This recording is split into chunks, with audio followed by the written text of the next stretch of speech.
जमात 10वीं के लिए आज आरिफ सहवाई की पहली गज़ल, जिसका मतला है, कौन सा वो ज़ख्म दिल था जो तरो ताज़ा न था, ज़िंदगी में इतने गम थे जिनका अंदाज़ा न था। आसान में ही है, यानी कौन सा वो ज़ख्म दिल था जो तरो ताज़ा न था। इसका मतलब है कि मेरे दिल का हर ज़ख्म जो था वो तरो ताज़ा था। वो ऐसा लग रहा था, जिस वक्त भी इंसान उसका मुशाहिदा करता था, ऐसा लग रहा था कि जैसे उसी वक्त वो ज़ख्म लगा है और उससे अभी अभी वो खून रिस रहा है। यानी वो कोई भी उनमें से कोई भी ज़ख्म जो है वो भरा नहीं है। तो ज़िंदगी में इतने गम थे जिनका अंदाज़ा ना था। जहाँ तक ज़िंदगी का ताल्लुक़ है तो ज़िंदगी में इतने गम मिले जिनको हम शुमार नहीं कर सकते हैं। इनकी तादाद बताने से मैं कासिर हूँ। तो अगला शेर है, हम निकल सकते भी तो क्यों कर हिसारे ज़ात से।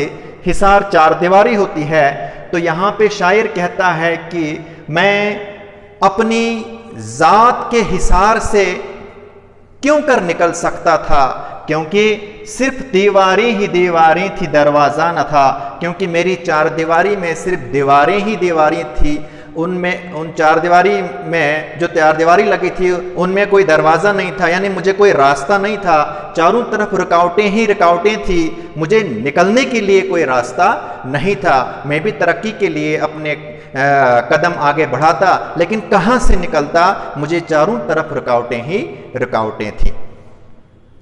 उसकी आंखों से नुमायां थी मोहब्बत की झलक, उसकी आंखों से नुमायां थी मोहब्बत की चमक, उसके चेहरे पर नई तहजीब का गाजा न था।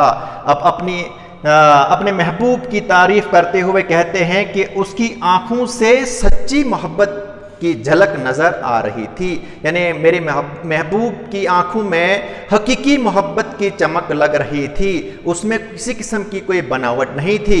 इसमें नई तहजीब का कोई गाजा यानी पाउडर, गाजा होता है मेकअप, यानी कि वो मेकअप या बनावटी वो मोहब्बत नहीं थी, वो नेचुरल मोहब्बत थी। और ऐसा लग रहा था कि मेरा जो महबूब है बहुत मासूम है और मेरे बारे में पुरखुलूस दिखता था।